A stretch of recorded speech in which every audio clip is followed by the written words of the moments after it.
ഇന്നത്തെ എപ്പിസോഡ് നല്ലൊരു എപ്പിസോഡായിരുന്നു. എല്ലാവരും കാത്തിരുന്ന എപ്പിസോഡായിരുന്നു. അലീന കുറച്ച് കാര്യങ്ങളൊക്കെ വൈജയന്തിയോട് തുറന്നു പറയുന്നുണ്ട്.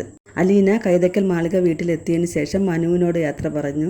എന്നിട്ട് മനുവിനെയും കൂട്ടി വൈജയന്തിയുടെ റൂമിലെത്തി. വൈജയന്തി പറയുകയാണ്, എനിക്ക് നിന്നെ കാണണ്ട, നീ എന്തിനാണ് ഇപ്പോൾ ഇങ്ങോട്ട് വന്നത്?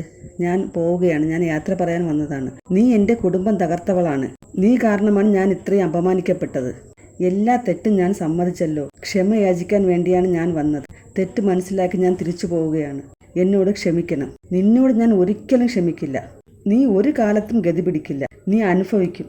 ഇത് കേട്ടപ്പോൾ അലീന പറഞ്ഞു, ഈ ശാപമൊന്നും എനിക്ക് ഏൽക്കില്ല. കാരണം ഞാൻ ആർക്കും ഒരു ഉപദ്രവവും ചെയ്തിട്ടില്ലെന്ന് എനിക്ക് നല്ല ഉറപ്പുണ്ട്. ഞാൻ മാഡത്തിൻ്റെ കുടുംബത്തിന് വേണ്ടി നല്ലത് മാത്രമേ ചെയ്തിട്ടുള്ളൂ.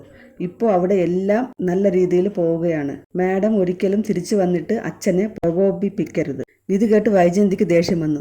എൻ്റെ ഭർത്താവിനോട് എങ്ങനെ പെരുമാറണമെന്ന് നീ എന്നെ പഠിപ്പിക്കുന്നു. 22 കൊല്ലം ആ മനുഷ്യൻ്റെ ഒപ്പം ജീവിച്ചവളാണ് ഞാൻ. 22 കൊല്ലം മുൻപും ഒരു ജീവിതം ജീവിച്ചല്ലോ, ആഗ്രയിൽ വെച്ച് ആണൊരുത്തൻ്റെ കൂടെ. അതുകൂടി ഓർമ്മ വേണം. ഇത് കേട്ട് വൈജയന്തി തകർന്ന് തരിപ്പണമായി. ആ നിൽപ്പൊന്ന് കാണണമായിരുന്നു. എന്നിട്ട് അലീന പറഞ്ഞു, അതുകൊണ്ട് എനിക്കൊരു കാര്യം മാത്രമേ പറയാനുള്ളൂ. തിരിച്ചു ചെന്നിട്ട് സമാധാനത്തോടു കൂടി ജീവിക്കണം.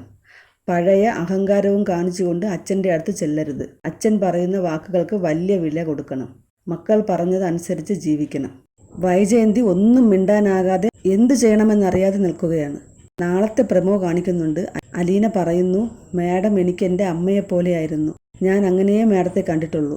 വൈജയന്തി അപ്പോഴും ഒന്നും മിണ്ടാതെ തകർന്നു നിൽക്കുകയാണ്. പിന്നെ മുത്തശ്ശിയുടെ അടുത്ത് അലീന ഇരിക്കുന്നത് കാണിക്കുന്നുണ്ട്. മുത്തശ്ശിയോട് പറയുകയാണ്, ഞാൻ നല്ല ഭക്ഷണം കഴിച്ചത്, നല്ല വസ്ത്രം ധരിച്ചത്, ഒരു വീട്ടിലെ ഡൈനിങ് ടേബിളിൽ എനിക്ക് സ്ഥാനം ലഭിച്ചത് എല്ലാം ആ വീട്ടിൽ വെച്ചാണ്. മുത്തശ്ശി വിഷമത്തോടെ കേട്ടിരിക്കുന്നു. പിന്നെ ശിവേട്ടനെയും ഗംഗേട്ടനെയും കാണിക്കുന്നുണ്ട്. ശിവേട്ടൻ ചോദിക്കുന്നു, കുളത്തൂപ്പുഴയോ? അവിടെ എന്താ ബാലചന്ദ്രന് കണക്ഷൻ? ഒന്നും പറഞ്ഞില്ലേ? അപ്പോൾ അലീന പറഞ്ഞു, ഇല്ല, ഒന്നും പറഞ്ഞില്ല. പിന്നെ മനുവിനെ അലീനയും കാണിക്കുന്നുണ്ട്. മനു അലീനയെ തിരിച്ചു കൊണ്ടുവിടാൻ വേണ്ടി വന്നതായിരിക്കും. മനു കൈ നീട്ടുമ്പോൾ അലീന ആ കയ്യിൽ ചേർത്ത് പിടിക്കുന്നുണ്ട്. രണ്ടുപേരും സ്നേഹത്തോടെ നോക്കി നിൽക്കുന്നു.